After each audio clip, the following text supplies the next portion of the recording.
नमस्कार, मी विशाल पाटील. सध्याची कायदा सुव्यवस्था, राज्यशास्त्र, समाजशास्त्र यावर लोकलनं प्रवास करत असताना जनतेच्या चर्चा नेहमी ऐकायला मिळत असतात, त्यांच्यातही त्या झडत असतात. पण त्या लोकलच्या प्रवासापुरती मर्यादित राहतात. एकदा का तुम्ही लोकल सोडली, तुमचा प्रवास संपला, गंतव्य स्थानकापर्यंत तुम्ही पोहोचलात की परत संसार, ऑफिसकडे तुम्हा सगळ्यांचं लक्ष जातं. पण काय आहे ना, सध्याच्या ज्वलंत प्रश्नांवरती बोलत असताना, भाष्य करत असताना, अनेक राजकीय आव्हानं स्वीकारताना सध्या रोज एक चेहरा तुमच्या आमच्या सगळ्यांसमोर येतो. परवा तर त्यांनी थेट मुख्यमंत्र्यांचं आव्हान स्वीकारलं, पत्रकार परिषद घेत थेट घणाघातही केला. बरं, एक असा चेहरा जो सर्वसामान्यांची मतं सध्या मांडतोय. स्त्रीवादी अभ्यासक, आंबेडकरी चळवळीतील सामाजिक राजकीय कार्यकर्त्या, वक्त्या आणि लेखिका आणि उद्धव बाळासाहेब ठाकरेंच्या शिवसेनेच्या उपनेत्या सुषमा अंधारे आज आपल्यासोबत आहेत. सुषमाताई, क्रॉस फायरमध्ये तुमचं खूप खूप स्वागत. Thank you so much. लोकशाहीच्या सगळ्या दर्शकांना माझ्याकडून खूप खूप शुभेच्छा आणि आभार आहे. नक्कीच. मुलाखतीला सुरुवात करण्याआधी तुमच्या कार्याची आत्तापर्यंतची एक छोटी झलक. क्या बात.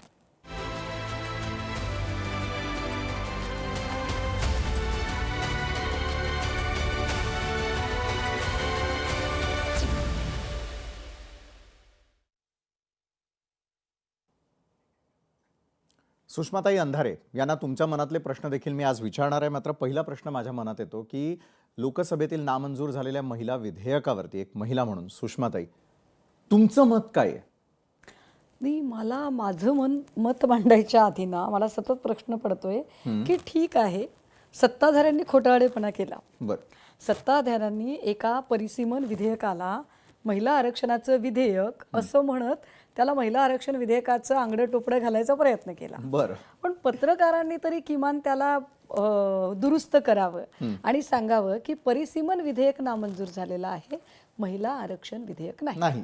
महिला आरक्षण विधेयक हे आपल्याकडे 2023लाच मंजूर झालं. त्याचे ट्विट्स परवाच्या पत्रकार परिषदेत मी दाखवले, मोदीजींचे ट्विट्स दाखवले, मी अमित शहांचे ट्विट्स दाखवले, राज्याच्या मुख्यमंत्र्यांचे ट्विट्स दाखवले. विशेष म्हणजे जर 2023लाच ते पारित झालं होतं तर 2024ला तुम्ही आरक्षण का दिलं नाही? कोणी अडवलं? कोणी तुम्हाला? आत्ताही आम्ही म्हणतोय ना की जे पारित झालेलं जे विधेयक आहे ते अंमलात आणा 29ला. जी 543 संख्या आहे त्या 543 मधले द्या ना काढून आमचे 33%. तुम्ही ते देत नाही आहात. जागा वाढवायचं ते देत नाहीत याचा अर्थ असा की जर 543 मधलं जर 33% वाढवलं तर कदाचित यांनी आत्तापर्यंत पाळलेले यांचे जे काही गुंडपुंड असतील, जे तडीपार असतील काही, आणि मग त्यांचाच एखादा मतदारसंघ जर चुकून आम्हाला जर मिळाला तर कसं? त्यामुळे हे सगळे लोक जे एवढे नारी शक्ती वगैरे म्हणतात, कसले नारी शक्तीवाले? नारी शक्ती म्हणून काल वरळीमध्ये उतरले आणि एका महिलेने यांना जे सुनावलं त्यानंतर तो कोण संजय फडणवीस सारखा माणूस, काय किती वाईट आणि किती गलिच्छ पद्धतीने हिनकस भाषेमध्ये हे लोक बोलतात, जे महिलांचा आदर सन्मान करू शकत नाही, जे मणिपूरमधल्या एवढ्या मोठ्या जे प्रकरण झालं त्यानंतर भाजपाची एकही महिला, एकही पुरुष जे रस्त्यावर उतरेन तर सोडा, ज्यांनी निषेधाचा साधा शब्द उच्चारला नाही, खरंच यांना याच्यावर बोलायचा अधिकार आहे का? बरं, या आम्हाला प्रश्न विचारतात की तुम्ही काय केलं? अरे, आम्ही महाविकास आघाडी म्हणून जर विचार केला सगळ्या पक्षांचा तर या देशाला पहिली महिला पंतप्रधान देण्याचं काम हे महाविकास आघाडीतल्या घटक पक्ष असणाऱ्या काँग्रेसने केलं होतं. या देशामध्ये पहिली महिला मुख्यमंत्री सुचेता कृपलानी ही काँग्रेसने केलेली होती. विशेष असं आहे की या देशाच्या एका संघटनेचं पद सुद्धा म्हणजे सरोजिनी नायडू यांनी काँग्रेसच्या अधिवेशनाचं अध्यक्षपद भूषवलेलं आहे. हे एवढं सगळं असताना हे दुसऱ्यांना शहाणपण शिकवतायत. माझं तर खुलं आवाहन आहे त्यांना, तुम्ही जर एवढे खरंच महिला धोरणाचे भोगते असाल, म्हणजे अगदी देवेंद्र फडणवीस, ज्या फडणवीसांनी म्हणजे एवढं सहन झालं नाही त्यांना, हे मी ऑन रेकॉर्ड आणि लोकशाहीच्या मंचावरून अतिशय जबाबदारीनं सांगितलं पाहिजे की पंकजा मुंडे नुसतं इतकंच म्हणाल्या की मी लोकांच्या मनातली मुख्यमंत्री आहे, आणि त्यांनी चक्क काय त्याचा त्रास सहन करावा लागला तर 10 ते 12 वर्ष पंकजा मुंडेंना एका विजनवासात जावं लागलं.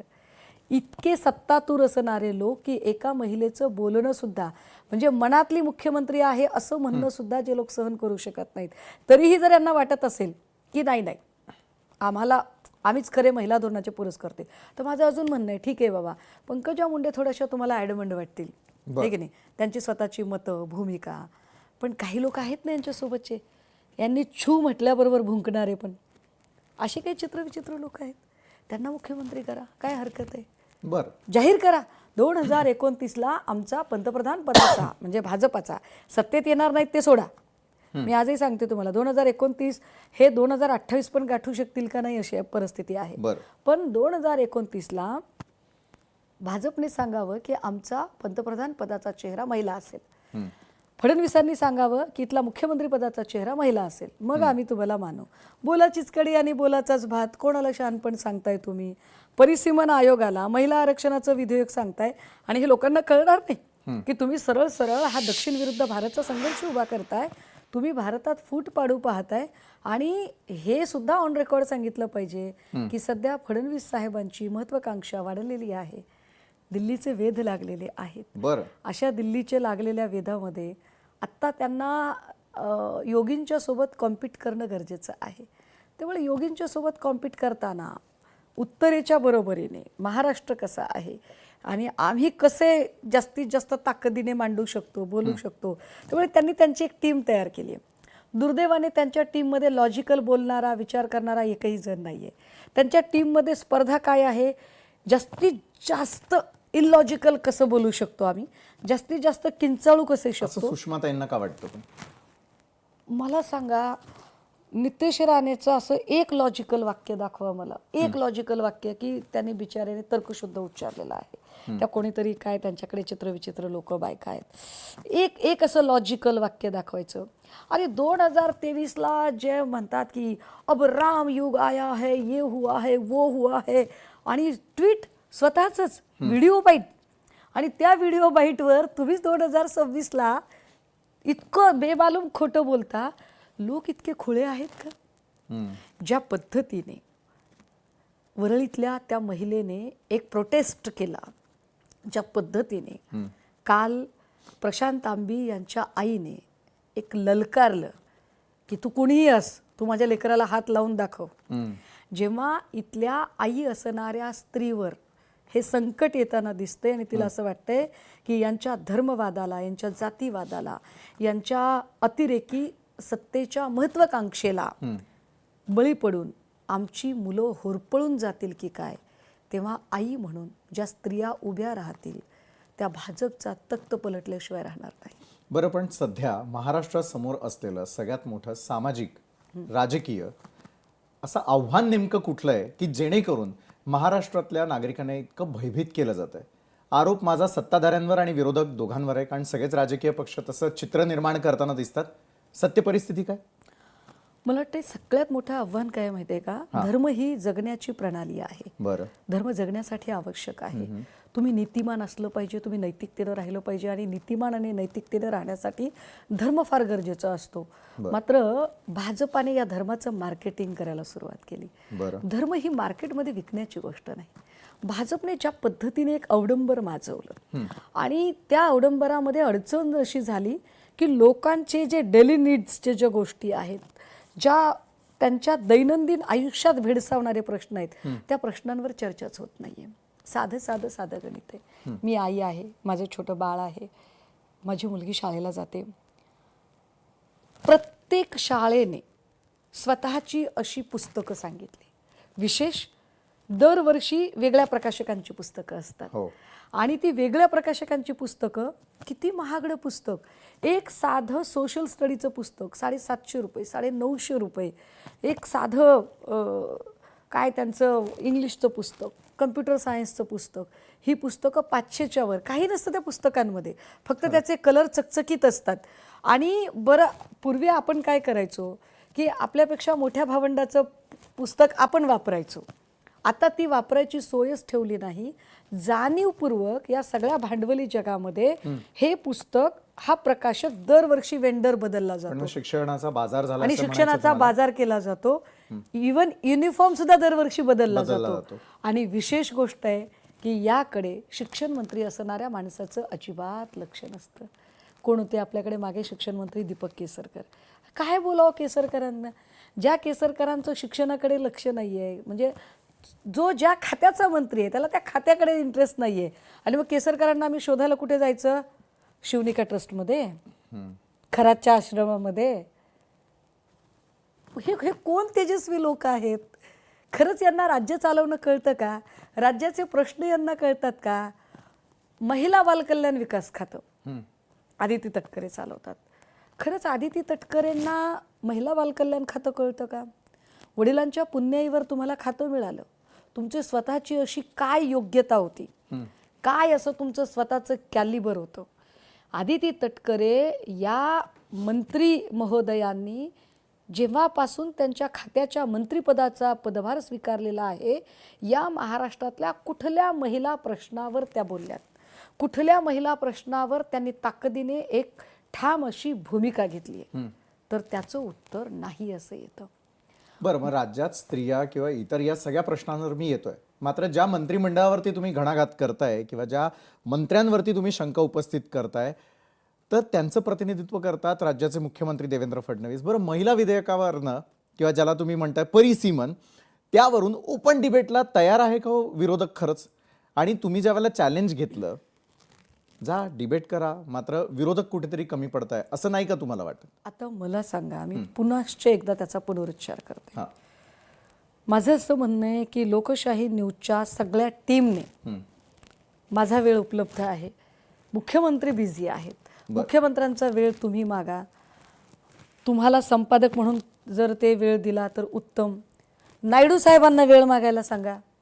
तुम्ही कुणीही वेळ मागा, तुम्ही स्टेज ठरवा, ठिकाण तुम्ही ठरवा, वेळ तुम्ही ठरवा, स्टेज तुम्ही ठरवा. जिथे सांगाल तिथे आमची डिबेट लायची तयारी आहे. पळ कसा काय काढताय? माझ्या स्तरातला. यांचा स्तर कुणी ठरवायचं? यांचा स्तर तरी नेमका कोणता आहे? कुठल्या अर्थाने स्तर ठरवतात? हे बौद्धिक अर्थाने स्तर ठरवतात का? बौद्धिकचा स्तर हा वयावर ठरतो का? मग हे यांचा स्तर पदावर ठरवतात का? माझ्या समकक्ष पदावरून स्तर कसा ठरेल? अमुक एका पदावरची, म्हणजे एक क्रिकेटची मॅच चालू आहे आणि अंपायर एक आहे आणि खेळाडू एक आहे, तर अंपायरला खेळाडूने प्रश्नच विचारायचे नाही की तू चुकीचा आऊट दिलेला आहे. अंपायर जर चुकला आणि त्याने जर चुकीचा आऊट दिला तर चुकीचा आऊट तू दिलेला आहेस, तुझं चुकलेलं आहे, हे सांगायचा अधिकार खेळाडूलाही आहे आणि प्रेक्षकालाही आहे. याचा अर्थ तुम्ही माझ्या स्तराचे नाहीत, त्यामुळे तुम्ही माझी चूक काढू शकत नाही असं अंपायरला म्हणता येणार नाही. असं जर अंपायर म्हणायला लागला तर लोक म्हणतील तुला आम्ही अंपायर म्हणतोय म्हणून तू अंपायर आहेस. ज्या क्षणी आम्ही सांगू ना की तू आमचा अंपायर नाही आहेस, त्या क्षणी तो अंपायर नसेल, याचं भान असलं पाहिजे कुठल्या स्तराची. आणि म्हणून मी त्याही दिवशी म्हटलं की चांगदेवांना असाच अहंकार झाला होता आणि चांगदेवांनी म्हटलं की छे, मी मुक्ताईसारख्या छोट्याशा पोरीशी काय बोलेल. आणि ती मुक्ताई जेव्हा त्यांना वादविवादामध्ये नामोहरम करते, मी पुन्हा पुन्हा म्हणते की मी मुक्ताईची पायधुळही नाही, पण मुख्यमंत्र्यांच्या ठाई चांगदेवांचा अहंकार मात्र काठोकाठ भरलेला आहे. मुख्यमंत्री ओतप्रोत अहंकाराने भरलेले आहेत. सत्ता आहे, सगळीकडनं सगळ्या प्रकारचे कव्हर आहेत. मला वाटतं की त्यापेक्षा आमचा स्तर खरंच वरचा आहे, कारण आम्ही कोणाचे पक्ष फोडले नाही, आम्ही आमच्या बलबुत्यावर आहोत. आम्ही कोणाचेही आमदार पळवापळवी करत नाही. आम्ही आमची पोरं आम्ही आमच्या मांडीवर खेळवतो, आम्ही दुसऱ्याची पोरं मांडीवर खेळवत नाही. महत्त्वाची गोष्ट, आम्ही वारंवार म्हणतो की आमचा पक्ष नेते पेरणारा, माणसं पेरणारा पक्ष आहे. माझा पक्ष हा नेते चोरणारा पक्ष नाही आहे. एखाद्या लोकांवर आरोप करायचे, त्यांना ब्लॅकमेल करायचं, त्यांना हॅरेश करायचं, नामोहरम करायचं, त्यांना अक्षरशः जेरीस आणायचं आणि मग त्यांनाच आपल्या पक्षात घ्यायचं आणि शुद्ध करून घ्यायचं आणि मग त्यांच्याच मांडीला मांडी लावून बसायचं. एवढा स्तर आमचा नक्कीच खाली नाही आहे. बरोबर आहे सुषमाताई, तुम्ही जे आव्हान देताय ते आम्हाला लक्षात येत आहे. मात्र सध्या महाराष्ट्रातल्या जनतेच्या मनात आणखी एक प्रश्न तो म्हणजे उद्धव ठाकरेंनी परिषदेवरती जावं असं अनेक नेत्यांना वाटतं, अनेकांनी समर्थन दिलेलं आहे. मात्र ते खरोखर परिषदेवरती जाणार का? आणि त्याचबरोबर सुषमा अंधारे यांच्या नावाची देखील चर्चा आहे. काय सत्य आहे? जाणून घेऊयात एका छोट्याशा ब्रेक नंतर. सुषमाताईंना आपण ब्रेकवर जाण्याआधी प्रश्न केलेला होता की उद्धव ठाकरेंनी परिषदेवर जाण्यासाठी अनेकांनी त्यांच्या नावाला समर्थन दिलेलं आहे. सुषमाताई, तुमचं मत काय? आणि आम्हाला जनतेतून कार्यकर्त्यांमधून ऐकायला येते की सुषमाताईंनी देखील जावं. अशा वेळेला हे राजकीय पेच प्रसंग कसे सोडवावे एखाद्या राजकीय पक्षाने? नाही, मला असं वाटतं की हे पेचप्रसंग सोडवण्याच्या इतकी काही माझी प्रज्ञा नाही आहे. मी लहान माणूस आहे. त्याच्यासाठी माझं पक्ष नेतृत्व अतिशय समर्थ आहे आणि पक्ष नेतृत्व जो निर्णय घेतो तो निर्णय आम्हाला सगळ्यांना मान्य असतो. पक्ष नेतृत्वाला हे पक्क माहिती आहे कोणाची कुठे जागा आहे काय नाही ते. त्यामुळे आत्तापर्यंत शिवसेनेचा इतिहास असा आहे की शिवसेनेने अशा अनेक लोक आहेत की ज्यांना बोलवून घेऊन दिलेलं आहे की ये आणि तुला आता हे हवं आहे किंवा तू हे घेतलं पाहिजेस म्हणून. मी म्हणूनच म्हटलं मगाशीही की आत्ता जे महिला आरक्षणाचे ढोल वाजवत आहेत ना ते त्यांना हे माहीत नाही आहे की या शिवसेनेने माझ्या पक्षाने विशेषतः मुंबईसारख्या देशाच्या आर्थिक राजधानीच्या महापौर पदावर म्हणजे जेव्हा खुल्या प्रवर्गाचं आरक्षण होतं, जेव्हा ओबीसी आरक्षण होतं की पुरुष स्त्री दोन्हीपैकी काहीही घेता येत होतं आणि जिथे बहुतांश पर्याय लोकांनी पुरुष निवडला असता तिथे माझ्या पक्षाने मात्र महिला महापौर दिल्या. सर्वाधिक महिला महापौर देण्याचा सन्मान माझ्या पक्षाच्या नावावर आहे. माझ्या पक्षाने काही अशाही महिलांना दिलं की ज्या महिला अतिशय कृतज्ञ निघाल्या किंवा ज्यांना आपण कुणामुळे तयार झालेलो आहोत. ते म्हणतात ना ऐसे वैसो को दिया है कैसे कैसो को दिया है. तर ते ऐसे वैसो को पण माझ्या पक्षाने तितका माझा पक्ष दिलदार आहे, तितका माझा पक्ष अतिशय उमद्या मनाचा आहे. त्यामुळे पक्ष नेतृत्व काय निर्णय घेतं हा नेतृत्वाच्या पातळीचा प्रश्न आहे. त्यावर माझ्यासारख्या छोट्या कार्यकर्त्यांनी भाष्य करणं हे बरोबर नाही आणि त्या संबंधाने त्यांचं स्वतःचं म्हणणं काय आहे त्यावर सुद्धा मी भाष्य करणं मला वाटतं बरोबर नाही. बरं, आता पुढचा महत्त्वाचा प्रश्न की सध्या कधी तुम्ही टॅक्सी रिक्षा यांचा प्रवास करण्याचा वेळ येत असेल तर सध्या जोरदार चर्चा सुरू आहे ती म्हणजे मराठी लोकांनाच परवाना देता यावा या संदर्भातली. मात्र काय आहे की तुमच्या अपोजिट असलेला जो शिवसेना पक्ष आहे सध्या त्याच्यातच दोन मतप्रवाह पाहायला मिळतात की अमराठींसाठी असलेला जो विषय सध्या सुरू आहे की मराठी सक्ती त्या ठिकाणी व्हावी. मग मला सांगा, प्रताप सरनाईक असतील, संजय निरुपम असतील, दोन वेगवेगळे बाईट्स आम्हाला का दाखवावे लागतात? एक वाक्यता नाहीये त्यांची. अरे मला सांगा, मी म्हणलं ना की बघा शिवसेनेची एक शिस्त असते आमच्याकडे, if leader order cadre should ओबे इट. एकदा आदेश निर्गमित झाला की त्याची वन लाईन कमांड खाली पर्क्युलेट होते ते. पण ही शिस्त कुणाची आहे? ही शिवसेनेची शिस्त आहे. ही शिवसेनेची शिस्त आहे. तुम्ही ज्यांच्याबद्दल बोलताय ती शिवसेना नाहीये, ती शाहसेना आहे. त्यामुळे शाहसेनेमध्ये असे फ्रिक्शन्स येणं फारच स्वाभाविक गोष्ट आहे. शाहसेनेमध्ये एक हळाला आणि एक माळाला अशी स्थिती तुम्हाला ते दिसणं स्वाभाविक आहे. आणि तुम्ही इतके वेळा मराठीशी प्रतारणा केलेले लोक आहात की आत्ता जर तुमच्या अक्षरशः डोक्यावर अशा पद्धतीने परप्रांतीय मिऱ्या वाटत असतील आणि तुम्ही काही करू शकत नसाल, जसं की निरुपम सारखा माणूस. खरं तर निरुपमच्या ऐवजी तो निरुपयोगी माणूस आहे आणि अशा निरुपयोगी माणसावर ज्या पद्धतीने त्याची एवढी हिंमत वाढते आणि तो सुनावतो, तो बोलतो आणि त्याला काहीही केलं जाऊ शकत नाही, हे किती विशेष आहे बघा. की पक्ष नेतृत्व असणारे शिंदे कालच्या गायकवाड प्रकरणावर काहीच बोलू शकले नाही. बरोबर, ते गायकवाडांना सांगूच शकले नाही समजावून. किंबहुना आतापर्यंत त्यांनी सांगितलेलंच नाही. गायकवाड शिव्या देतात, गायकवाड मारहाण करतात. मध्येच गायकवाड एक टिचभर बनियन आणि वितभर टॉवेल घालून मारामाऱ्या करताना दिसले, WWF खेळताना दिसले. तेव्हाही त्यांना कोणी समज दिली नाही.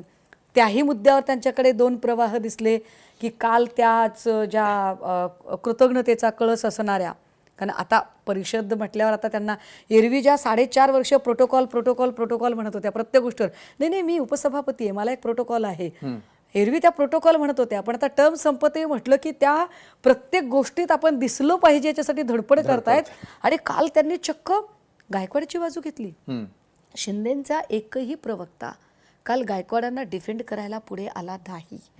अशा स्थितीत सुद्धा काल ज्या पद्धतीने नीलम गोरे डिफेंड करायला आल्या हे किती केविलवान आहे. कुणाला खरं वाटेल का की कधी काळी या बाई युक्रांमध्ये काम करत होत्या, या बाई समाजवादी होत्या, या बाई सेवा दलात होत्या, की ज्या बाई आता चक्क गायकवाड सारख्या माणसाचं समर्थन करतात आणि त्यांच्यामध्ये दोन फ्रिक्शन दिसतात.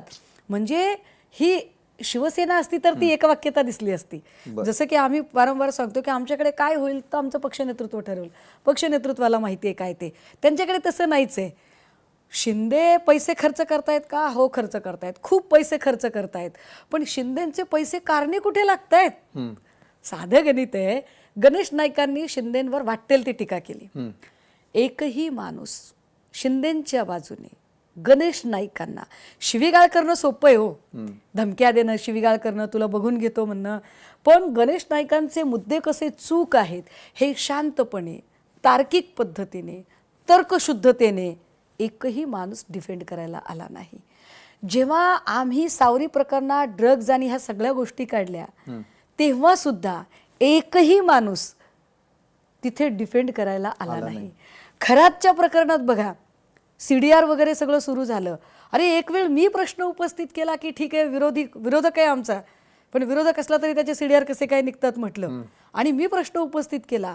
परंतु एकही माणूस शिंदेंना डिफेंड करायला पुढे आला नाही. किती उदाहरणं आहेत. मला असं वाटतं की लोकशाहीने हा चंक दाखवावा शिंदेंना. निश्चितच हा चंक फार महत्वाचा आहे की तुम्ही कोट्यावधीने पैसे खर्च केले असतील. जिल्हा प्रमुख घे 50 लाख रुपये, तालुका प्रमुख घे 25 लाख रुपये, त्यांचा कोण एखादा उमेदवार घे 2 कोटी रुपये, विधानसभेचा उमेदवार 10 कोटी रुपये, कोट्यावधी रुपये तुम्ही खर्च केले. पण तुमच्यासाठी समर्थनाला एकही माणूस पुढे येत नाही. कारण ते शिवसेनेचे पाईक नाहीत, ते शहासेनेचे पाईक आहेत. ज्या दिवशी हे एकनाथ शिंदेंना कळेल तो दिन सुदिन असेल. बरं, शिंदे सेनेला तुम्ही शहासेना म्हणताय, हे आव्हान शिंदे सेना पचवू शकते का? त्यांच्या नेत्यांच्याही आम्ही प्रतिक्रिया घेऊ. मात्र मगाशी विषय निघालाच आणि तुम्ही स्वतः लेखिका म्हणूनही बऱ्याच वेळेला काय काय सुंदर लिहित असता. त्या अनुषंगाने ज्यावेळेला संजय गायकवाडांनी प्रकाशकाला थेट फोन केला, त्यातील भाषा ही लेखन आणि मत स्वातंत्र्यावरती गदा आहे की केवळ राजकीय विषयापुरती याकडे पाहायचं? नाही, मुळात ना लेखन स्वातंत्र्य, अभिव्यक्ती स्वातंत्र्य, साहित्य, त्यातली सृजनशीलता, त्यातला इतिहास, हे कशाशी खातात हे ज्याला माहीत नाही त्याच्याशी चर्चा करून काय उपयोग आहे. म्हणजे संजय गायकवाड सारख्या माणसाच्या बद्दल मी एवढंच म्हणेल की पृथ्वीचा आकार केवढा तर ज्याच्या त्याच्या डोक्या एवढा. आपण त्याशी वाद काय घालू शकतो? ज्या माणसाला हे माहीत नाही की कॉम्रेड गोविंद पानसरे यांनी हे पुस्तक केव्हा लिहिलेलं आहे. बरं, विशेष असं आहे की शिवाजी कोण होता या पुस्तकाचं प्रकाशन हे त्या प्रशांत आंबीने केले असं नाही. ते अनेक वेगवेगळ्या संस्थांनी त्याला प्रकाशित केलेलं आहे. ते लोकवाङ्मय ग्रहाने प्रकाशित केलं, सुगावाने प्रकाशित केलं, ज्याला जसं जमेल त्याने ते प्रकाशित केलेलं पुस्तक आहे. आणि ते एकच का बरं? अशी अनेक पुस्तकं आहेत जी वेगवेगळ्या परिवर्तनवादी चळवळीतल्या लोकांनी प्रकाशित केलेली आहेत. जसं की शिवाजी कोण होता, मर्द हो नाके कापून घ्या, देशाचे दुश्मन, स्त्री पुरुष तुलना, ह्या पुस्तकांची नावं सुद्धा त्या बिचाऱ्याला माहीत नसतील. त्याला काय बिचाऱ्याला जो नाश्त्यामध्ये 4-10 शिव्या द्यायच्या आहेत, जेवणामध्ये 5-25 शिव्या द्यायच्या आहेत, झोपताना 100-150 शिव्या द्यायच्या आहेत, ज्याचं सगळा भवतालच असा आहे, त्याच्याकडून आपण सभ्यतेची अपेक्षा करण्यात काही अर्थ नाही. आता अशा सगळ्या स्थितीमध्ये खरं तर याची काळजी शिंदेंसारख्या लोकांनी घेतली पाहिजे की यामुळे आपल्या पक्षाची इमेज कशी दिसते बरं. की जेव्हा गणेश नाईक आरोप करतात तेव्हा गणेश नाईकांना व्यवस्थित काउंटर करण्याची गणेश नाईकांना कोणीतरी फार विचित्र आणि अतिशय गलिच्छ भाषेत बोललं होतं. आम्ही विरोध करतो. मी माननीय मुख्यमंत्र्यांना फार टोकदार प्रश्न परवाला विचारले, पण आम्ही भाषेचा स्तर घसरू देत नाही आणि अतिशय तार्किक पद्धतीने त्यांना काउंटर करतोय. ही तार्किकता का येत नाही? मला खरंच आश्चर्य वाटलं की नीलम गोरेंसारखी बाई जी उपसभापती पदाच्या खुर्चीवर असते त्या बाईने संजय गायकवाडचं समर्थन करावं. संजय गायकवाडचं. आणि म्हणजे नीलम गोरेंनी सुद्धा पुस्तक वाचलंय की नाही? म्हणजे नीलम गोरे विद्वान आहेत हा नुसताच भ्रमाचा भोपळा वगैरे होता की काय लोकांचा, असं वाटायला लागलं. आजच्या प्रतिक्रिया बघा, कितीतरी चळवळीतल्या नामांकित लोकांनी आणि अनेक पत्रकारांनी, अनेक सन्माननीय लोकांनी हे लिहिलं की नीलम गोरे तुम्ही आता कुठे आहात, किती वैचारिक अधपतन व्हावं म्हणजे किती, त्याला काही लिमिट आहे का नाही. तर अशा सगळ्या लोकांना मला असं वाटत नाही की आपण त्यांना उत्तरं द्यावीत किंवा त्यांच्यावर आपण वाद घालावा. मग संजय गायकवाड सारखी लोक ओके चला याला माफ करूया, याला माफ करूया, कारण याच्याशी वाद घालण्यातच अर्थ नाही की ज्याला त्याचे काही गम्यच नाही, त्याला ते कळतच नाही, त्यावर काय बोलणार आपण. बरं, पण आता स्त्रियांशी निगडीतही मला प्रश्न विचारायचा आहे, कारण आपल्याकडे वेळ कमी आणि विषय आज फार जास्त आहे. मला एक विचार, सर्व वादांच्या केंद्रस्थानी सध्या स्त्रिया पाहायला मिळतात. एप्स्टीन फाईल असू द्या, खरात फाईल असू द्या, किंवा विविध ठिकाणी आजपर्यंत झालेल्या लैंगिक शोषणाशी निगडीत असलेल्या बातम्या रोज आम्हाला आमच्या न्यूज रूममधून द्याव्या लागतात. महिला आयोगाच्या अध्यक्ष म्हणून स्वतः येऊन पुढाकार घेऊन काही गोष्टी सांगणं गरजेचं होतं. अंजली दमानियाजी CDR देतात आणि त्या संदर्भात बोलताना दिसतात, महिलाच महिलांविषयी बोलताना दिसतात. खरं कोण, खोटं कोण, महिलांचं झालेलं लैंगिक शोषण आणि त्यावरती आजपर्यंत न झालेली कारवाई. कारण नाशिकमध्ये कॉर्पोरेट जिहाद सारखा विषय जर निघत असेल, त्या संदर्भातल्या रॅली निघतात. मात्र हिंदू स्त्रियांच्या बाबतीतही जे घडलं त्यानंतर मात्र प्रकार थोडा वेगळा पाहायला मिळतो. सगळ्या केंद्रस्थानी स्त्री आहे. किती बोलावं, काय प्रश्न उपस्थित करावे, किती चौकशा लावायच्या आणि सत्यासाठी आम्ही किती वाट पाहिजे. काय आहे ना की या सगळ्यांमध्ये म्हणजे विशेषतः मागच्या 2-3 महिन्यांमध्ये महाराष्ट्रात 3 ते 4 स्कॅन्डल उघडकीस आले. कॉर्पोरेट कंपनीतलं स्कॅन्डल असेल, नाशिकचं स्कॅन्डल असेल, किंवा परतवाड्याचं स्कॅन्डल असेल. ह्या सगळ्या स्कॅन्डल्समधनं एक गोष्ट पुन्हा पुन्हा जाणवते की जर याच्यावर वेळीच पावलं उचलली असती तर ही गोष्ट घडली असती का. जेव्हा ललित पाटीलचं प्रकरण झालं ससूनमधलं, तेव्हा त्याच प्रकरणात जर ड्रगच्या कारवाया जर व्यवस्थित केल्या असत्या, तेव्हा मुख्यमंत्री ऑन फ्लोअर सांगत होते की आम्ही पाळमुळं खणून नाही काढू शकले. तेव्हा त्यांनी जर कारवाई केली असती तर सावरीला ड्रगचे साठे सापडू शकले असते का. सावरीला तुम्ही कारवाई केली असती तर तुम्हाला मुंबईच्या रेव पार्ट्या आणि तिथं जे 4 मृत्यू झाले ते रोखता आले असते ना, पण तुम्ही ते केलं नाही. अगदी सेम जर तुमच्या शपथविधीलाच ढिगाने सगळे महाराज अमुक ढमुक लोक जर तुम्ही जमा करत असाल तर तुम्ही विज्ञानवादी आहात, हे चित्र कसं जाईल. बरोबर. एवढे सगळे महाराज तिकडे दिसत आहेत. 41 आमदार जर त्या खरातच्या संपर्कात असतील आणि खरातच्या उष्णजलाचे लाभार्थी असतील तर हे किती वाईट आहे, किती भयंकर आहे. हे महाराष्ट्राच्या नाही, हे भारताच्या इतिहासात पहिल्यांदा घडत असेल की महिला लैंगिक शोषणाच्या प्रकरणामध्ये महिला आयोगाच्या अध्यक्षाचा राजीनामा व्हावा. भयंकर आहे, हे लाजिरवाणं आहे. त्या आयोगाची सगळी गरिमा सगळी म्हणजे अशी धुळीस मिळवल्यासारखी झाली. बरं, या सगळ्यांच्या मध्ये अनेक इतकी काही लोक पुढे आली की म्हणजे पोलीस अधिकाऱ्यांचा मधला सहभाग असेल, काही इतर लोकांचा प्रशासकीय अधिकाऱ्यांचा सहभाग असेल, आणि त्या सगळ्यांवर कारवाई काय होतीये, तर कारवाई शून्य आहे. मला आश्चर्य वाटतंय.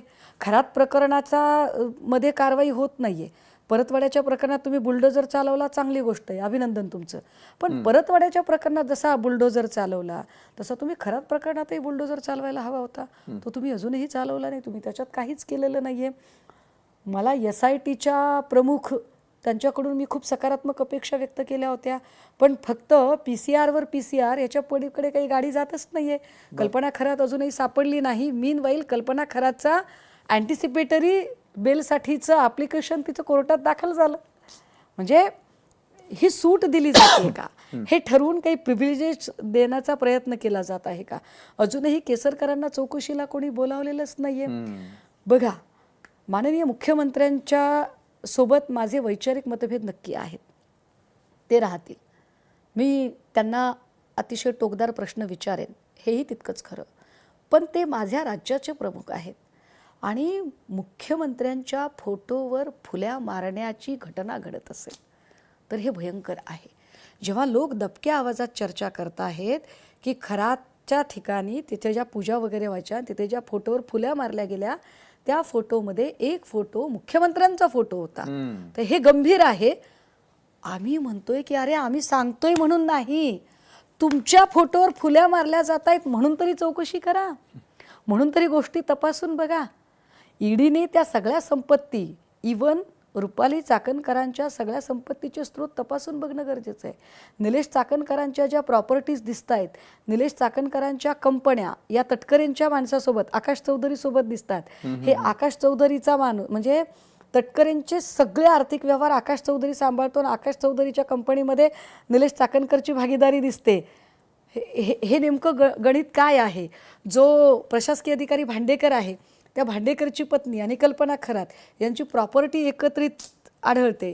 हे प्रकरण काय आहे. त्या भांडेकरला सस्पेंड केलं जात नाही, डिसमिस केलं जात नाही, त्याला फक्त आणि फक्त त्याच्या मुख्य जागेवर परत पाठवलं जातं. ज्या तुषार दोषीची तुम्ही आत्ता बदली केली आहे, त्या तुषार दोषीवरती कारवाई खरं तर फलटण प्रकरणातच व्हायला पाहिजे होती.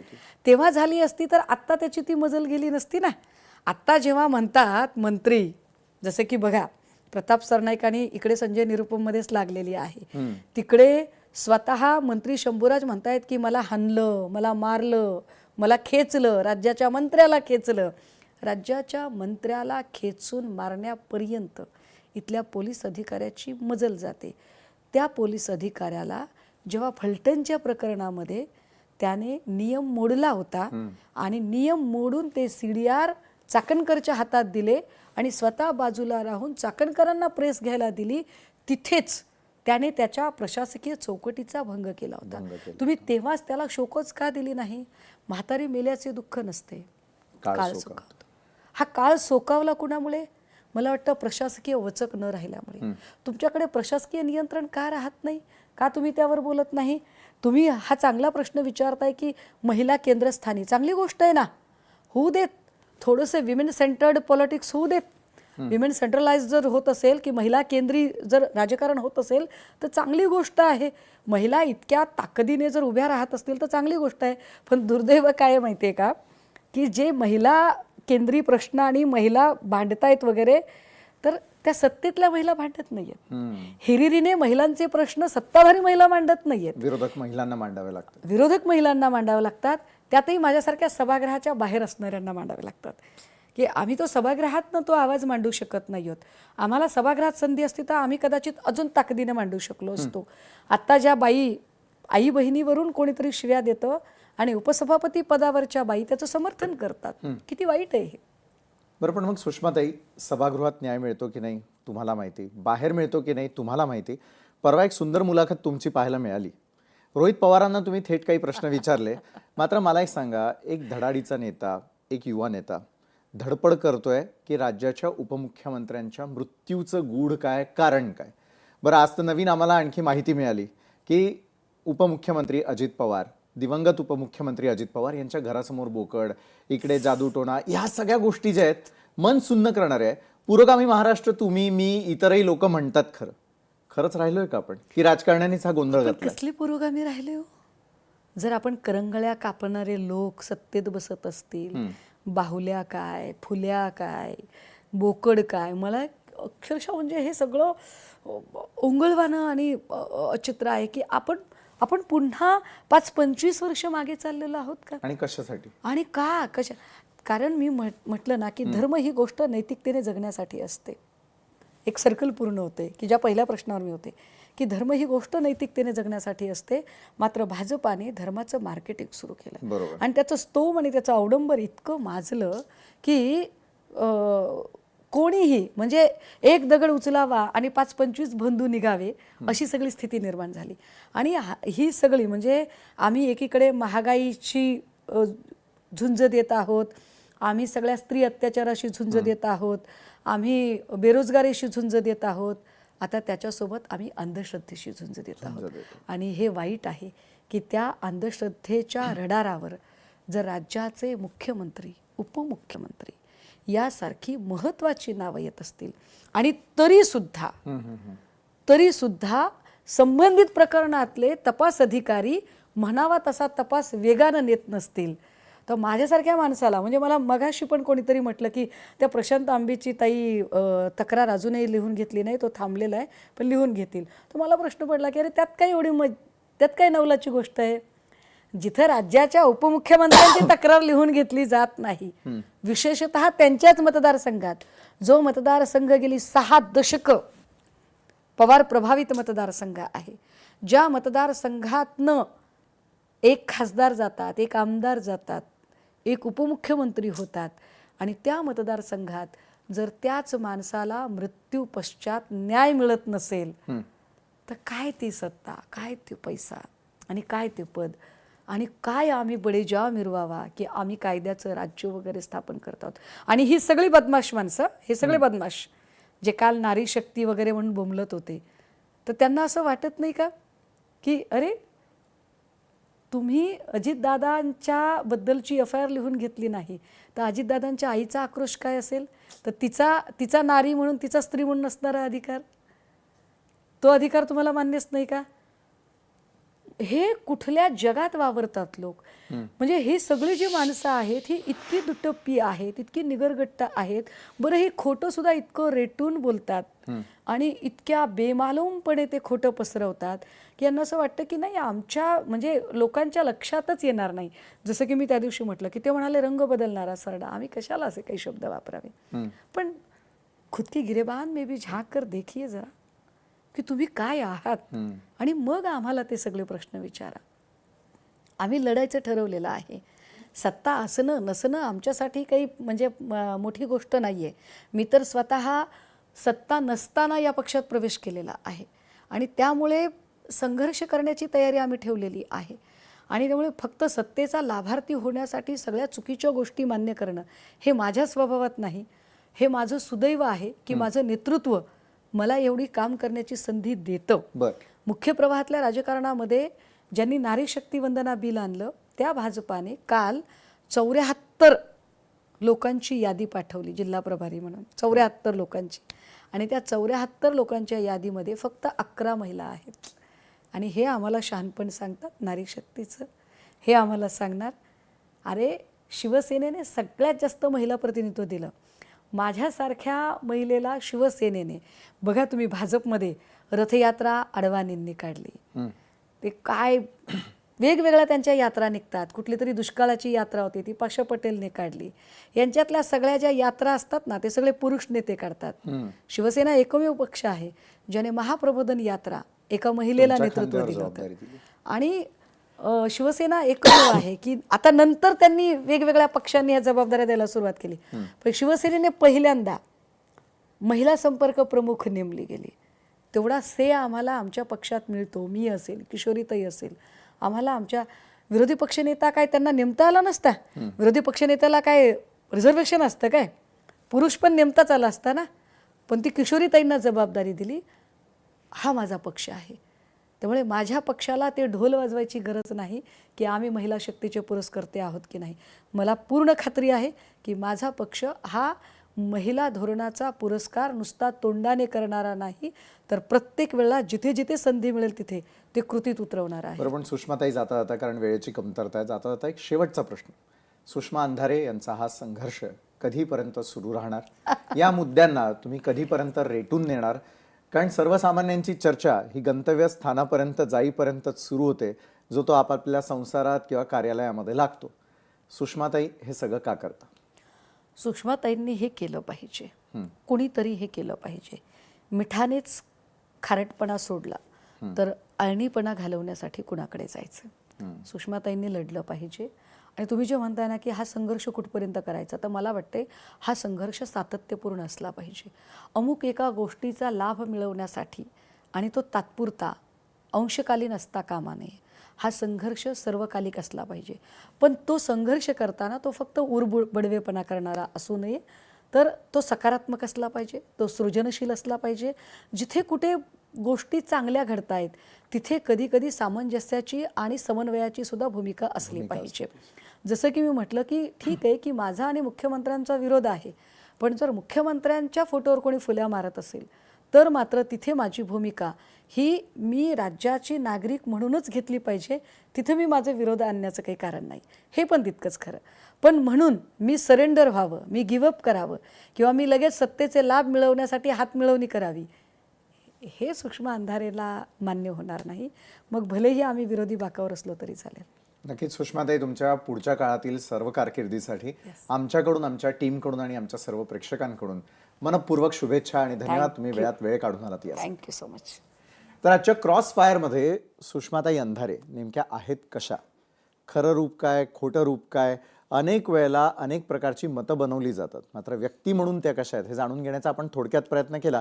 मात्र हा लोभ कायम राहणार आहे, कारण पुढच्याही तासाभराच्या मुलाखतीसाठी आजच सुषमाताई आम्ही तुम्हाला पुन्हा एकदा आमंत्रित करतो की दिलखुलासपणे आपण अनेक मुद्द्यांवरती चर्चा करूया. तर आजच्या क्रॉसफायरमध्ये वेळ झाली इथंच थांबण्याची. ताज्या घडामोडींसाठी पाहायला विसरू नका लोकशाही मराठी.